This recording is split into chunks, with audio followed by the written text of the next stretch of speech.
hanya sekedar nitip salam saja. Ya ikhwah sekalian, ini perlu untuk dijelaskan. Zaman-zaman tersebut tidak bisa dibandingkan dengan zaman-zaman kita saat ini.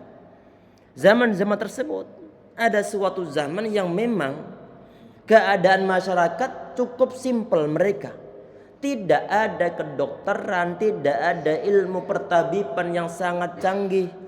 Dan kematian berada di mana-mana, cukupnya kadang-kadang cukup banyak terjadinya. Sehingga sebagian di antara mereka, kalau misalnya mereka itu sebagian di antara mereka meninggal di tengah jalan, maka nanti nggak mungkin akan digendong sampai ke kampung halamannya, tetapi akan dikuburkan di tempat dia meninggal, disolati, dimandikan sebisanya, ataupun ditayamumi seandainya nggak ada orang, langsung disolati di tempat tersebut, langsung dikuburkan. Bahkan sebagian di antara sejarah bahwa seorang laki-laki mengubur istrinya di pasar, karena memang tidak terlalu banyak macam-macam orang-orang zaman saat itu, sehingga kematian dianggap hal yang biasa, bukan suatu hal yang sulit. Sehingga dan ini biasa di zaman-zaman tersebut, sehingga di sana Muhammad beliau bersikap sebagaimana yang beliau tampakkan dalam hadis ini adalah hal yang biasa, tidak bisa kita bandingkan dengan keadaan kita saat ini. Kita perhatikan itu di satu sisi. Di poin yang lainnya, Nabi Muhammad beliau ngasih pesan ini adalah untuk menanamkan tentang ketawakalan seorang hamba yang sudah tidak bisa untuk berbuat apa-apa untuk mengobati si anak, sehingga kemudian langsung diserahkan kepada Allah Subhanahu wa taala, karena semua adalah milik Allah dan akan kembali kepada Allah Subhanahu wa taala. Dan semua adalah merupakan suatu titipan Allah Subhanahu wa taala. Nyawa yang diberikan ataupun dititipkan ke jasad kita semua milik Allah Subhanahu wa taala. Dan harta yang kita miliki ataupun yang dititipkan saat ini semua adalah milik Allah Subhanahu wa taala. Kalau semua adalah milik Allah Subhanahu wa taala, maka dia berhak kapan-kapan pun dia untuk mengambilnya. Dan kita nggak perlu untuk nyesalinya. Karena kenapa? Karena semua telah ada jatahnya. Kapan ini nyawa ditaruh oleh Allah di dalam jasad kita, kapan dia mengambilnya. Di saat usia 20 tahun, usia 40 tahun, usia 30 tahun, usia 80 tahun, usia 90 tahun. Sehingga nggak perlu untuk disesali di saat ada sebagian di antara famili kemudian meninggal. Penyesalan kita di saat famili meninggal tidaklah membawa suatu kemanfaatan kepada si mayit. Justru yang dia perlukan bukanlah tangisan kita, bukanlah kesedihan kita, bukanlah belas kasihan kita. Justru yang diperlukan saat itu adalah doa-doa dari orang yang masih hidup, yang masih diberikan nyawa oleh Allah SWT untuk mengambil suatu ibrah dari si mayit. Baru kemarin ini paman saya meninggal. Innalillahi wa inna ilaihi raji'un. Orang tua saya saat ini di sini. Ini beliau tentunya ditinggal meninggal oleh saudaranya. Gimana lagi kata beliau? Gimana lagi? Memang sudah takdir dari Allah SWT, sudah ada jatahnya. Enggak perlu untuk disali, enggak perlu untuk nyalahkan sana sini, karena jatahnya memang setelah ajalnya telah tiba. Yang diperlukan itu adalah doa dari kita yang masih hidup saat ini. Sehingga kalau misalnya ini kaidah ditanamkan dalam hati kita, diterapkan dalam hati kita, insya Allah orang tua yang ditinggal meninggal oleh anaknya, ataupun anak yang ditinggal meninggal oleh orang tuanya, ataupun oleh saudara yang ditinggal meninggal oleh saudara yang lainnya, maka niscaya dia itu tidak akan frustasi, tidak akan stres. Karena kenapa? Karena menyadari bahwa semua adalah milik Allah Subhanahu wa taala. Kesabaran saat ini yang diperlukan, sambil sabar sambil mendoakan orang yang telah meninggal. Kalau dimungkinkan kita menghadiri, maka perlu untuk hadir. Kalau susah untuk menghadiri, maka yang diperlukan saat itu adalah doa dari orang yang masih hidup. Kita perhatikan di sini, innalillahi wa inna lillahi ma akhadh. Sesungguhnya milik Allah apa yang dia ambil. Ini juga yang terjadi sempat kita kisahkan kemarin. Ada seorang wanita yang di zaman Nabi Muhammad SAW,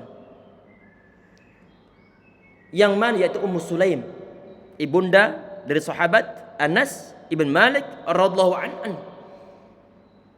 Beliau seorang janda menikah dengan seorang sahabat yang bernama Abu Talha radhiyallahu anhu. Setelah menikah punya seorang anak yaitu saudara tiri dari sahabat Anas bin Malik radhiyallahu anhu dalam keadaan sakit parah.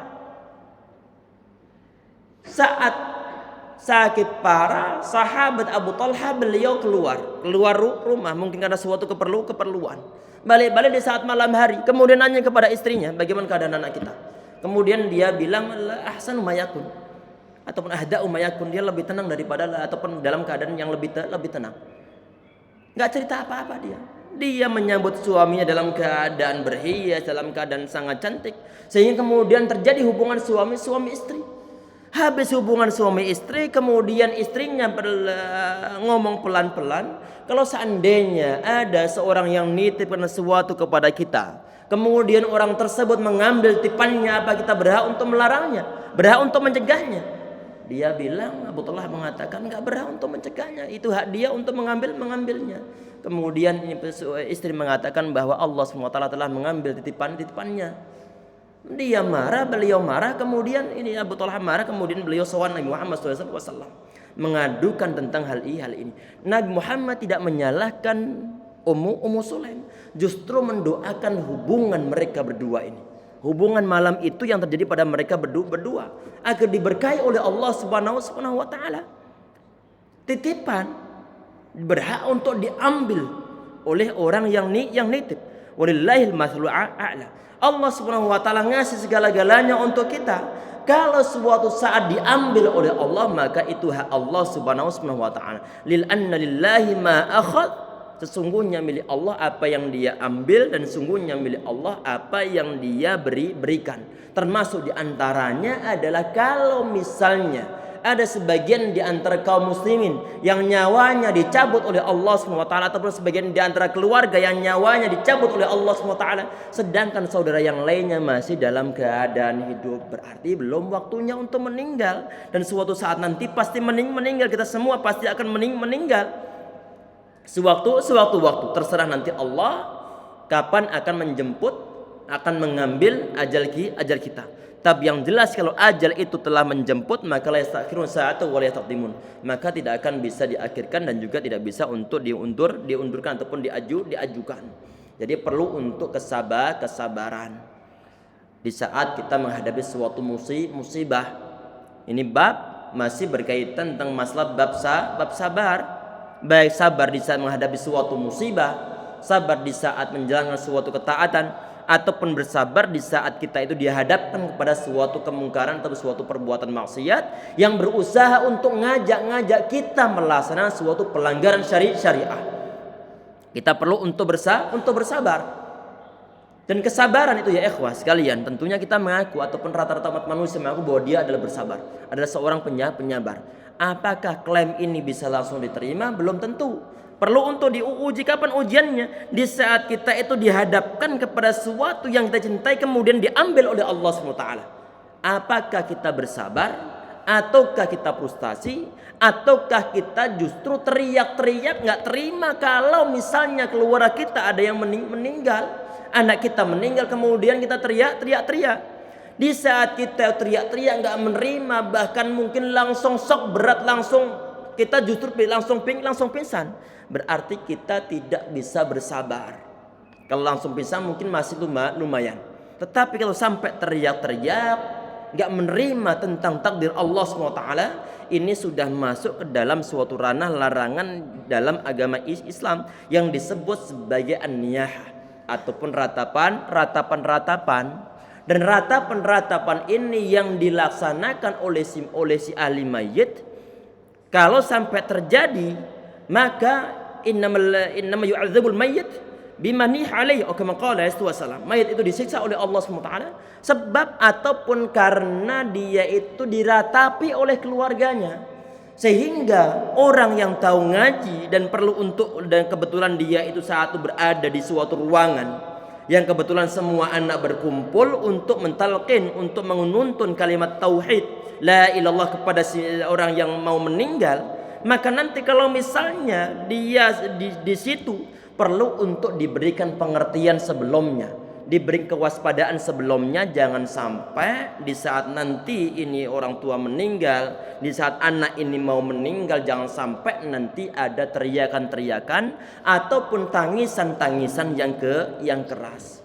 Jadi perlu untuk bersabar. Kesabaran nampak di saat goncangan yang pertama. Kata Nabi Muhammad suatu hadis yang sahih, "Innama sabru inda sadmatil ula." Kesabaran itu adalah di saat pukulan ataupun goncangan yang pertama.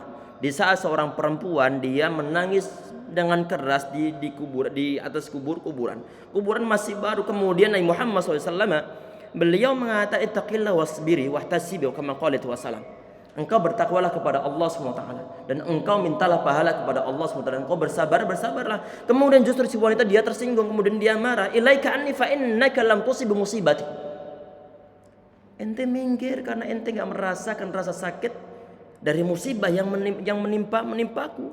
Ini anakku yang saat ini meninggal, bukan anak engkau yang meninggal. Sehingga kemudian Nabi Muhammad langsung pergi. Setelah pergi diberitahu bahwa orang yang ngomong tadi itu adalah Nabi Muhammad SAW. Ini si wanita kaget, langsung nyusul Nabi Muhammad SAW. Nabi Muhammad satu kemudian beliau mengatakan innama sabru inda sadmatil ula. Sesungguhnya kesabaran itu adalah di saat goncangan ataupun pukulan ataupun shock yang pertama. Shock yang pertama. Ini yang nanti yang seorang itu yang benar-benar terlihat kesabarannya itu dia bagaimana. Kesabaran ataupun mungkin rasa sedih tidak harus diluapkan dengan rasa amarah ataupun dengan mungkin teriakan-teriakan tidak menerima tentang kematian tersebut, tetapi adalah perlu menahan gejolak emosi kesedihan untuk tidak meratapi si mayit. Boleh menangis, nggak ada suatu larangan. Tetapi kalau sampai ada teriakan, sampai ada ratapan-ratapan, maka itu nanti menjadi suatu masalah dalam syariah agama Islam. Sehingga ini perlu untuk waspadai khususnya bagi orang-orang yang saat itu ataupun sedang dia itu mengawasi orang yang mau meninggal. Perlu untuk diberikan suatu pengertian kepada orang yang nunggu saat itu. Saudara-saudara yang sedang menunggu, jangan sampai nanti ada tangisan suara keras. Perlu untuk diredam, perlu untuk ditahan, perlu untuk disabar-sabarin. Sesenggukan nggak jadi masalah. Tahan suara, jangan sampai nanti ada teriakan-teriakan ataupun mungkin ada perkataan-perkataan yang seakan-akan kita itu nggak menerima, nggak ridha tentang takdir yang telah Allah SWT tentukan untuk orang yang meninggal tersebut. Kemudian di sini Nabi Muhammad SAW beliau mengatakan wa kullu syai'in indahu bi ajalin musamma, segala sesuatu yang ada di sisi Allah Subhanahu wa taala adalah dengan suatu ajal yang telah ditentukan. Semua ada ketentuannya dalam segala hal. Allah telah menentukannya, bukan hanya jiwa umat manusia, tetapi juga jiwa binatang-binatang, dan juga kapan ini pohon daun-daunnya yang berada di ujung dia akan meranggas, akan turun, akan jatuh ke bawah. Allah telah menentukannya. Kapan ini dahan akan somplak, akan patah, Allah SWT telah menentukan waktunya. Sebagaimana timing yang telah Allah SWT tentukan. Segala hal. Masa kiamat kapan Imam Mahdi akan turun, kapan Nabi Isa alaihissalam akan turun. Semua telah ditentukan oleh Allah Subhanahu wa taala, berarti tinggal nunggu ajalnya. Fal tasbir wal tahtasib, kata Nabi Muhammad SAW, wa kullu syai'in indahu bi ajalin musamma fal tasbir wal tahtasib. Segala sesuatu mempunyai ajal, hendaklah dia bersabar dan juga memohon pahala dari Allah Subhanahu wa taala. Ini perkataan Nabi Muhammad SAW yang beliau sampaikan kepada utusan tadi itu. Untuk apa? Untuk disampaikan kepada Zainab putri beliau di saat Zainab meminta Nabi Muhammad untuk datang menghadiri atau melihat cucunya yang mau meninggal. Kemudian setelah Nabi Muhammad, beliau hanya segera menyampaikan salam dan juga hanya mengatakan lillahi ma akhadh walillahi ma a'ta. Hanya milik Allah apa yang dia ambil dan apa yang dia berikan. Kemudian oleh Zainab, farasalat ilaihi tuqsimu alaihi liyatiyannah. Ada sebagian di antara riwayat ini utusan Zainab menemui Nabi Muhammad SAW. Ada yang sampai riwayat dua kali diutus untuk balik menemui Nabi Muhammad SAW. Ada sebagian di antara riwayat sampai 3 kali. Di riwayat yang ketiga, kemudian di dalam hadis ini Zainab ngutus lagi disertai dengan sumpah, wallahi Rasulullah Nabi Muhammad harus datang. Kalau orang-orang Arab ataupun dalam agama Islam, di saat itu orang telah bersumpah dengan menyebutkan nama Allah Subhanahu wa taala, maka biasanya permintaannya enggak akan ditolak. Biasanya. Karena telah menyebutkan nama Allah Subhanahu wa taala, dijadikan sebagai suatu sumpah. Nabi Muhammad SAW di saat anak beliau, putri beliau yang bernama Zainab meminta beliau datang, sudah 2 kali, beliau nggak datang juga. Tapi saat 3 kalinya putri beliau mensumpah dengan menyebutkan nama Allah SWT, Nabi Muhammad beliau langsung datang saat itu. Saat sampai di tempat kejadian ini, Nabi Muhammad sebentar ini beliau faqama ma'ahu Sa'ad bin Ubadah wa Mu'ad bin Jabal wa Ubay bin Ka'ab. Nabi Muhammad SAW beliau datang saat itu bersama dengan laki-laki banyak yang kebetulan saat itu adalah sedang bersama Nabi Muhammad SAW. Di antaranya di sini ada Sa'ad bin Ubadah, kemudian Mu'ad bin Jabal, kemudian Ubay bin Ka'ab, kemudian Zaid bin Thabit, kemudian beberapa orang laki-laki, termasuk di antaranya adalah yang meriwayatkan hadis ini, yaitu sahabat Usama bin Zaid. Farufi'a ila Rasulullah SAW as-sabiyu. Kemudian bocah tersebut, anak kecil tersebut ataupun bayi tersebut, dia langsung diangkat, langsung diberikan kepada Nabi Muhammad SAW, langsung dipangku oleh beliau. Fa'anda fi hijrihi wa nafsu taqaqqa'u. Dipangku oleh Nabi Muhammad SAW, sedangkan nafasnya sudah dalam keadaan tersengal-sengal, sudah dalam keadaan sudah mau meninggal, sebagaimana orang-orang yang mau meninggal, seperti orang yang kelakuan sudah mau meninggal. Nabi Muhammad saat itu sallallahu alaihi wasallam kemudian beliau meneteskan air mata. Fafadat 'ainahu faqala Sa'ad ya Rasulullah ma hadha. Nabi Muhammad beliau langsung menangis saat itu. Beliau langsung menangis. Meneteskan air mata. Karena kenapa? Karena melihat langsung keadaan cucu beliau, anak dari putri beliau yang bernama Zainab. Beliau nggak bisa berbuat apa-apa. Di saat mungkin beliau berdoa agar nanti si anak ini disembuhkan oleh Allah, belum tentu Allah langsung mengabulkannya.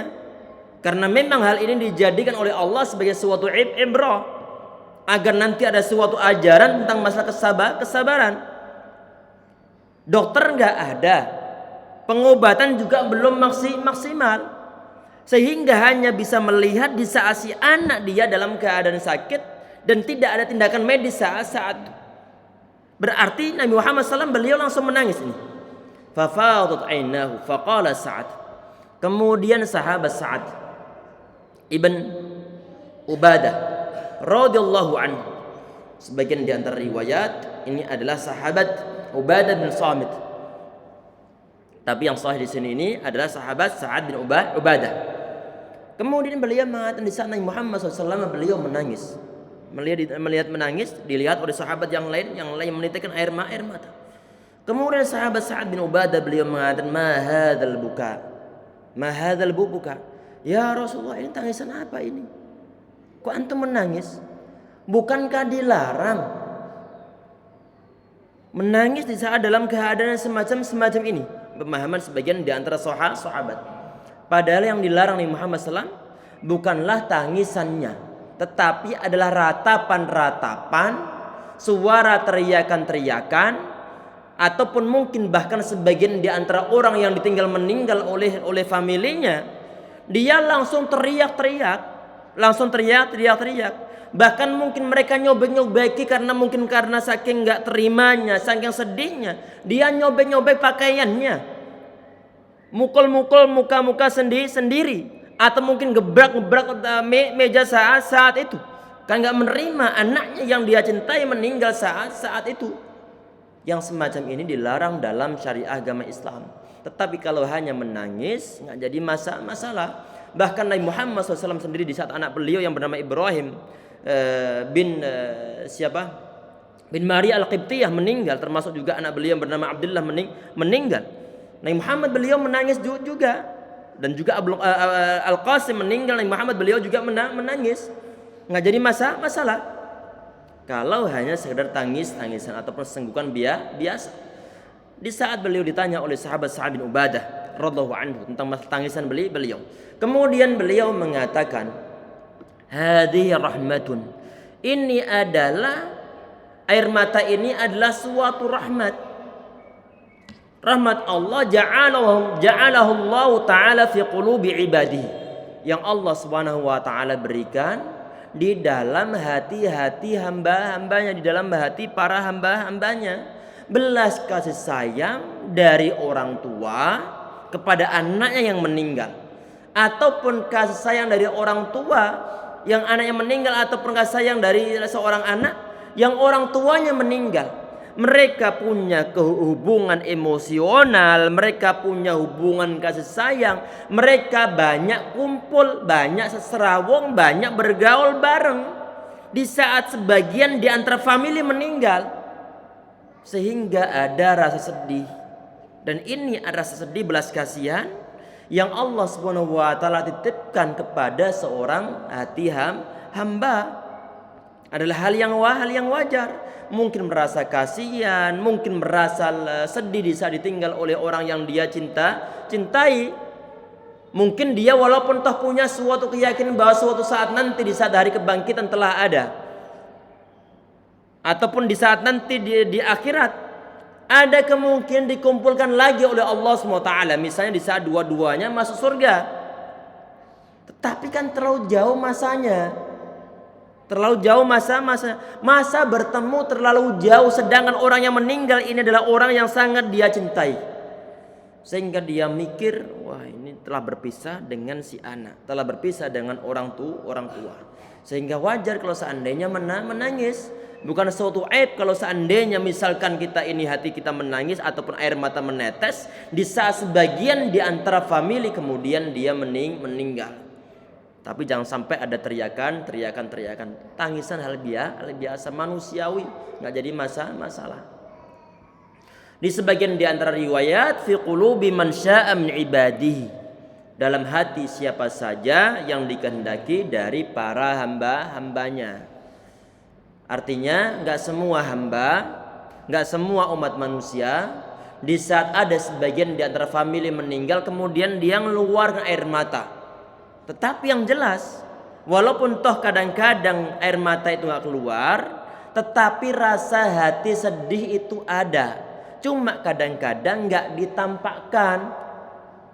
Ada sebagian di antara orang, ada sebagian di antara kejadian, ada seorang anak yang meninggal, dia usia masih relatif muda, sedangkan ayahnya telah sesepuh. Anaknya meninggal dalam keadaan meninggal mendadak. Saat diberitahu oleh ataupun kepada ayahnya, dia mengatakan innalillahi wa inna ilaihi rajiun. Tidak ada air mata yang menetes sedikit pun. Tetapi qadarullah masya fa'al, ternyata 2 hari setelahnya ini ayah dia meninggal secara lahiriahnya. Walaupun toh dia itu air matanya nggak keluar, tetapi ternyata hatinya nggak kuat, menangis dalam hatinya. Cuma karena mungkin rasa sungkan ataupun rasa malu kepada orang sekitarnya, ataupun mungkin gengsi, sehingga dia air matanya keluar, dia berusaha untuk menahannya. Tetapi hatinya tetap hati yang ringkis sebagai hati orang tua yang meninggal oleh anak-anaknya. Sehingga kemudian setelah 2 hari setelahnya meninggal juga. Innalillahi wa inna ilaihi raji'un. Kejadian realita. Sebagian di antara keluarga. Hal yang wajar kalau seandainya menangis. Di saat di sini katakan fi qulubi man syaa min ibadihi, bahwa tangisan tersebut itu diberikan oleh Allah sebagai suatu rahmat yang Dia berikan terhadap orang-orang yang Dia kehendaki. Artinya ada sebagian di antara orang yang tidak dikehendaki oleh Allah SWT, mungkin di saat familinya meninggal dia nggak menangis. Kemudian Nabi Muhammad beliau mengatakan, innama yarhamullahu min ibadihi ruhama. Sesungguhnya Allah merahmati hamba-hambanya yang penyayang. Ini ya ikhwah sekalian yang insyaallah dirahmati oleh Allah Subhanahu wa taala. Ini adalah tentang bab kesabaran.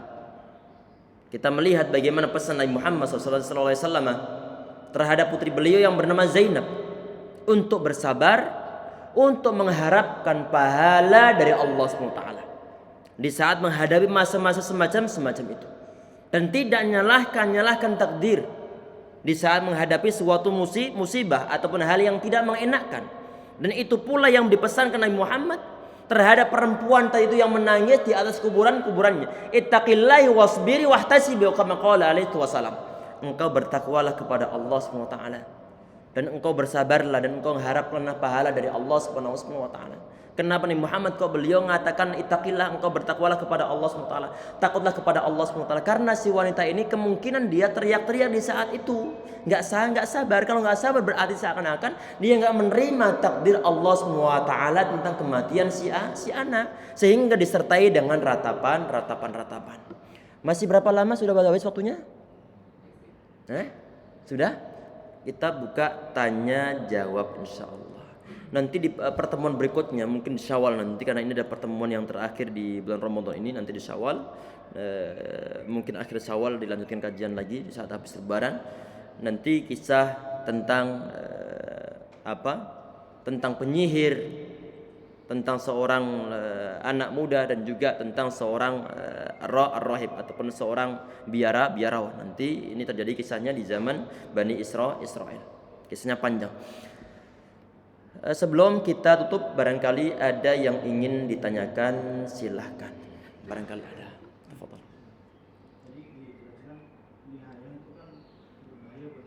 Naam.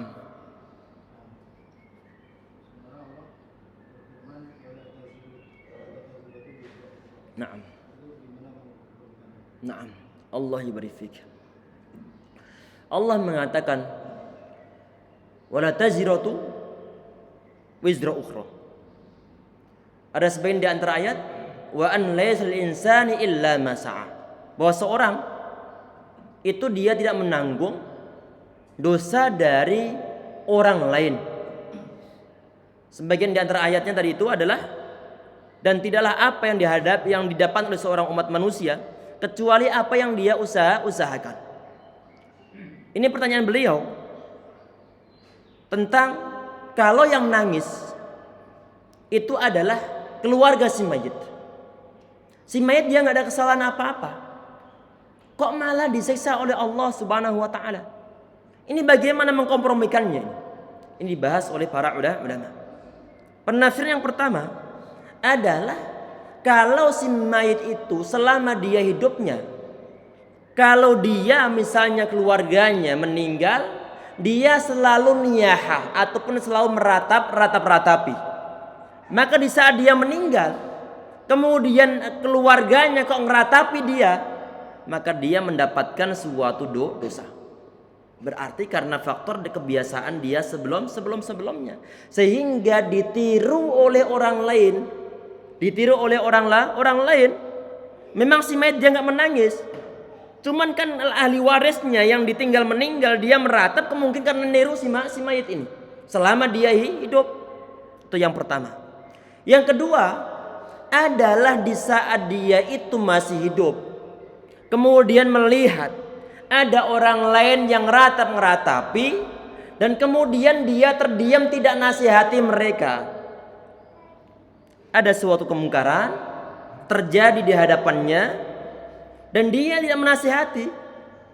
Ini penafsiran yang kedua. Intinya bahwa dosa-dosa tadi itu aslinya bukan karena secara langsung faktor dari tangisan ahli mayit, tetapi adalah efek yang ditimbulkan oleh perbuatan si mayit sebelumnya.